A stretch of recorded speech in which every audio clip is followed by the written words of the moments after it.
What is happening in Ghana right now? What is happening in Ghana right now is something avoidable, something that should never have happened in the first place. Something that, could have been averted, would have never happened. First thing first, I would like to talk to my Igbo brothers in Ghana.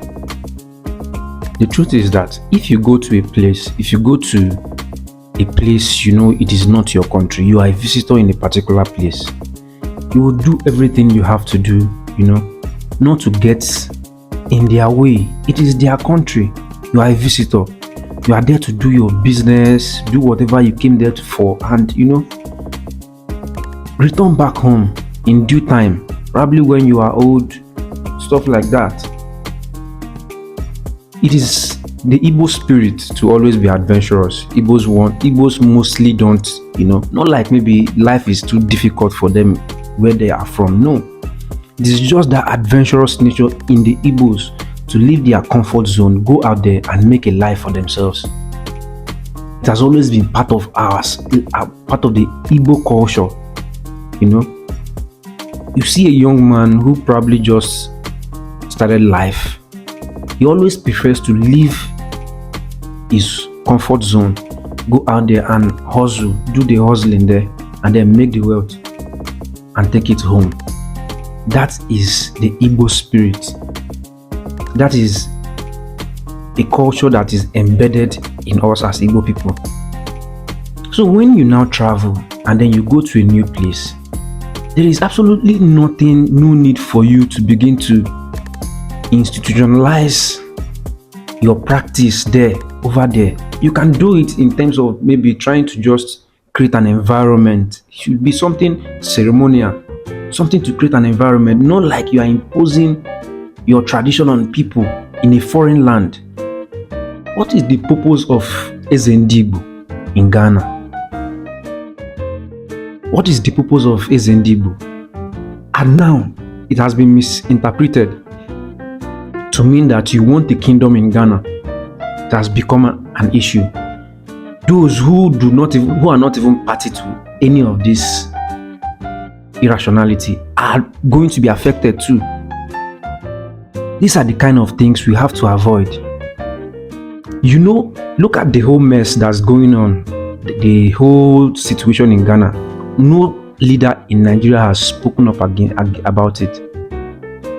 If such situation involves Ghana and the Fulanis from Nigeria, we would have seen northern leaders begin to talk about it. But no Igbo leader is talking about it. No Nigerian government officials, raising their voice about it. That is to tell you how they don't really care what happens to you. So if you are in such a situation, the best for you to do is to lay low, to go about your activities peacefully, make your money, come home, get your life together, get your family's life together. Now I'm done talking to my brothers, to Ghanaians. Listen, there are ways to go about issues like this. First thing first, I would like to call your attention to something very significant. You see, the whole idea of go back to your country that you are pushing, that wasn't the spirit Nkrumah left. Nkrumah was the champion of a United States of Africa. He was ready, he sacrificed his life for Africa to unite. He is a prophet that saw the future. He led Ghana to independence in 1957 and led a lot of African countries to independence. He was the major reason why Congo got independence. Patrice Lumumba was a very loyal servant to Nkrumah as an elder brother. He was always, shuttling Ghana. Nkrumah played a major role in the independence of Nigeria too, and many other African countries. He was very vocal. He spoke against imperialism, and then he also saw the future. He stated, according to him in his book Neocolonialism, the last stage of imperialism, in that book he stated that Colonialism is not the end goal. It's not the end of imperialism. These people are still going to come back even after we have gotten independence to want to control us. It was that particular book that got him assassinated. And I want to remind you what happened. It was you Ghanaians who connived with the CIA to assassinate your own leader. The idea he was pushing has been abandoned today. That is why you see Africa a total mess. Nobody is leading in Africa. If Nkrumah was alive, we would never have lost Muammar Gaddafi. And this is the absolute truth. If Nkrumah was alive, we would never have lost Muammar Gaddafi. Because when the US wanted to kill Muammar Gaddafi, all African leaders turned their eyes the other way. They looked away and he was assassinated. If Nkrumah was alive, it would never have happened. He always stood up for any part of Africa that was oppressed, which was one of the major reasons why the CIA wanted him out. And then they now soiled your hearts against your own leader.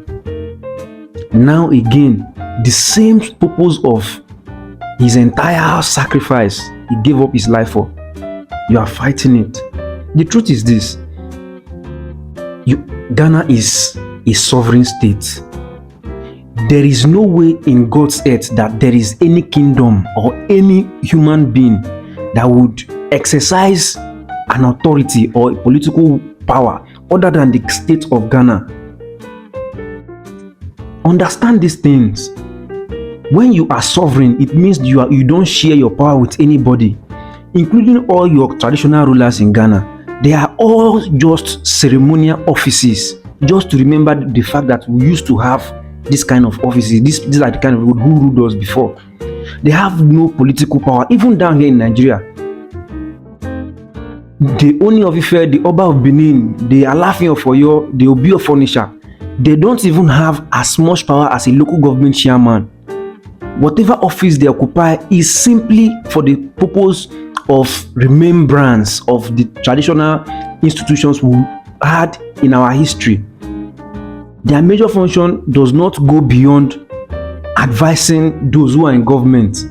There is absolutely no need for us to be fighting it, to be demanding leave the country. This is a time for us to bring the continent together. Imagine a continent where you can boast of 1.something billion population, which 70% of it is between the age of 18 to 40, a youthful population. Imagine a population with a combined GDP. Imagine an Africa that could negotiate with any part of the world as one front. Not what we saw in Washington, where Trump was ridiculing African leaders, asking one of them how did he learn to speak English this way. These are the kind of things we should be more concerned about, not over unnecessary things. Nobody is going to contest the sovereign power of Ghana. Yes, there are other ways you could have gone about it. We don't want it here.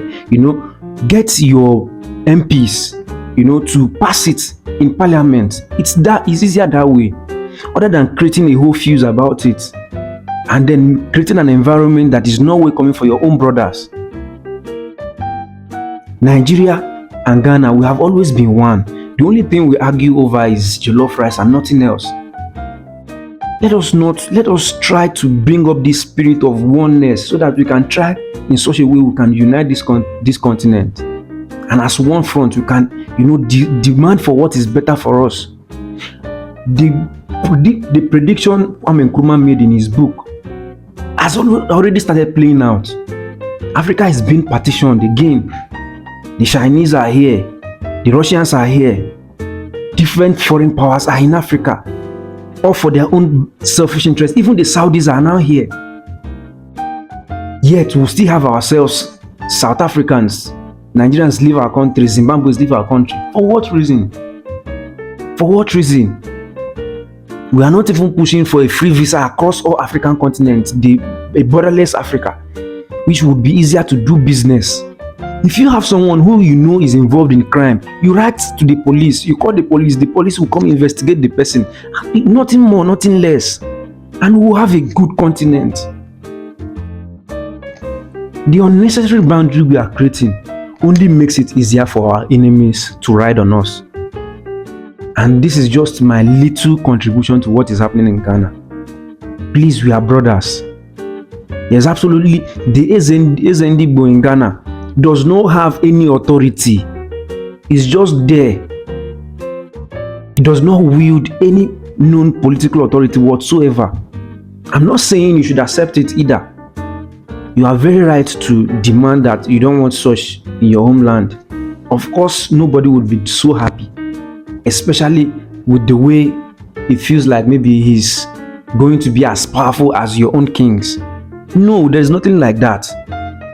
It is just like maybe where we come from as an Igbo man, we don't even have kings. We don't even regard the ones we have here as kings, because every man is his own king. That is the culture of Igbo people. Igbo Nweze, if you have an Igbo friend, he can translate that to you. Igbo Nweze means Igbo does not have king. Every single Igbo man who is an initiate, who is up to the age of an adult, is a king on his own. His voice is heard. He can come to the gathering and make his opinion known. That is the true spirit of the Igbos. Please, we are brothers. We don't need the spirit of go back. We have had a similar issue happen in Nigeria where Nigerians demanded that Ghana must go. It was a total nonsensical approach to whatever issue that was happening then. Please, let's not go back to that. Let's not play that kind of games with our economy, with our security, with our youthful population. Let's encourage each other, encourage trade. Look at West Africa or West Africa now. The entire regional bloc is collapsing. Nigeria had issue with Niger just in 2023, all influenced by foreign powers. Today we have the AES. They are not part of ECOWAS anymore. Now we have a serious security threat. We cannot jointly fight it because we are not going to survive this way.